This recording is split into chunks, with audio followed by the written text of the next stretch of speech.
ഷാനവാസിനെ കുറിച്ച് നമ്മുടെ അനുമോൾ ഒരു കാര്യം പറയുന്നുണ്ട്. ഷാനവാസിനെ എന്തെങ്കിലും കാര്യം സംസാരിക്കാൻ വിളിച്ചു കഴിഞ്ഞാൽ ആ കാര്യത്തെ കറക്കി തിരിച്ച് അയാളുടെ പക്ഷത്തേക്കാക്കി മാറ്റും.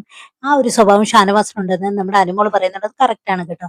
ഷാനവാസിന്റെ പ്രത്യേകത ഏതാണ്? ഷാനവാസ് എന്ന് പറയുന്നത് ഒരു വിഷയം തന്റെ നേരെ വന്ന വിഷയത്തെ അത് കറക്കി തിരിച്ച് വേറൊരാളിലേക്ക് എത്തിക്കാൻ ഭയങ്കരമായ മിടുക്കുണ്ട് നമ്മുടെ ഷാനവാസിന്. അപ്പൊ ഇപ്പം തന്നെ നമ്മുടെ ഷാനവാസും പെങ്ങളൂട്ടിമാരും തമ്മിൽ പിണങ്ങി നടക്കുകയാണ്.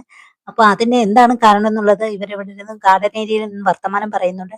അപ്പൊ അനുമോള് സംസാരിക്കുന്നുണ്ട്. എന്താണ് നിങ്ങൾ തമ്മിലുള്ള പ്രശ്നം? നിങ്ങൾ ഭയങ്കര സഹോദരങ്ങളെ പോലെ കഴിഞ്ഞിരുന്നതല്ലേ? ഇങ്ങനെ നിങ്ങൾ പിണങ്ങി കഴിഞ്ഞു കഴിഞ്ഞാൽ ആൾക്കാര് നിങ്ങൾ പിണങ്ങുന്നത് നോക്കിയിരിക്കുകയാണ്. ഈ പിണങ്ങുന്ന സമയത്ത് പരസ്പരം അങ്ങോട്ടും ഇങ്ങോട്ടും കരിവാരി എറിയുന്നത് ശരിയല്ലെന്ന് അനുമോള് പറയുന്നുണ്ട്.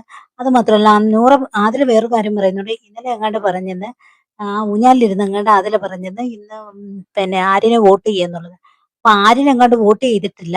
ഇന്ന് ചെയ്യാതെ പകരം ഷാനവാസിനെയാണ് ഇവര് വോട്ട് ചെയ്തതെന്നും പറഞ്ഞാണ് ഷാനവാസ് ഇപ്പൊ ഇവരുടെ തോളെ കയറുന്നത്.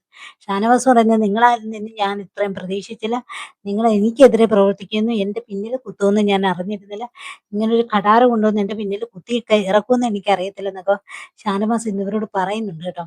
അപ്പൊ ഷാനവാസ് ഇപ്പൊ ആണെങ്കിൽ നമ്മുടെ അനീഷിനെ ഇങ്ങനെ പറഞ്ഞു താൻ ചെയ്തത് തെറ്റല്ലെന്നും താൻ അവരുടെ കൂടെ നിന്നതാണെന്നും ഇങ്ങനെ മാനിപ്പുലേഷൻ നടത്തിക്കൊണ്ടിരിക്കുകയാണ്. നമ്മുടെ ഷാനവാസിന് അങ്ങോട്ട് പ്രത്യേകതയുണ്ട് കേട്ടോ.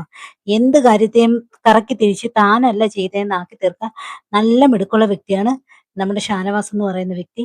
അതിപ്പോ ഷാനവാസ് അനീഷിന്റെ മേലെ ചെയ്തുകൊണ്ടിരിക്കുകയാണ്. അനീഷ് തുടക്കത്തിൽ പറയുന്നുണ്ട്, ഷാനവാസ് പറയുന്നതിൽ എനിക്ക് വിശ്വസിക്കാൻ നല്ല ബുദ്ധിമുട്ടുണ്ടെന്ന് പുള്ളിക്കാരൻ പറയുന്നുണ്ട്. പക്ഷെ പിന്നീട് ഷാനവാസ് പറയുന്നതെല്ലാം കേട്ടോണ്ട് നമ്മുടെ അനീഷൂടെ കേട്ടോണ്ടിരിക്കുന്നു.